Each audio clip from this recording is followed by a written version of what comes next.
17 ಹಾಗೂ 18ನೇ ಕವನ.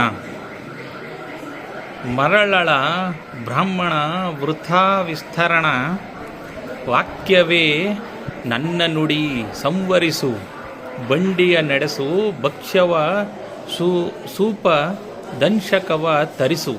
ತುಪ್ಪದ ಕೊಡವ ನೊದವಿಸು, ಅರಿವಿಗಳ ಪಾಲ್ಮೊಸರನೆ ಎನೆ.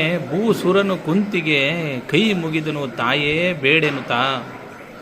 ಅಂದರೆ ಬ್ರಾಹ್ಮಣ, ನಿನಗೆಲ್ಲೋ ಹುಚ್ಚು, ನನ್ನ ಮಾತು ಬರಿಯ ಶಬ್ದಗಳ ವಿಸ್ತಾರವಲ್ಲ. ಬಂಡಿಯನ್ನು ಜೋಡಿಸು, ಭಕ್ಷ್ಯ ಸೂಪ ಉಪ್ಪಿನಕಾಯಿಗಳನ್ನು ಸಿದ್ಧಪಡಿಸು.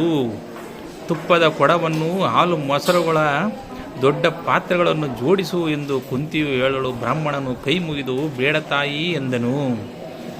ಆಗ ಎರವು ಮಾಯಿ ಮುಟ್ಟುಂಟು ವಸ್ತುತ್ಕಾರದೊಳಗೆ ಭಾವಿಸಲು ಮಕ್ಕಳ ನೆರವ ಕೊಟ್ಟೋರುಂಟೆ. ಮಾರಿಯ ನಾಲಿಗೆಯ ಸವಿಗೆ ನೆರವಿನಗದೆ ನಮ್ಮ ನಿಹಪರವೆರಡರಲ್ಲಿ ಕೇಳುವುದು ಕಷ್ಟವು.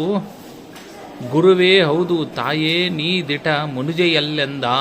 ಅಂದರೆ ಕಡ ಕೊಡುವುದು, ಬದಲು ಮಾಡುವುದು ವಸ್ತು ಮೊದಲಾದವುಗಳಲ್ಲಿ ಸಲ್ಲುತ್ತದೆ. ಆದರೆ ಮಾರಿಯ ನಾಲಿಗೆಗೆ ರುಚಿಗೆಗೆ ಮಕ್ಕಳನ್ನು ಕಡ ಕೊಟ್ಟವರುಂಟೆ.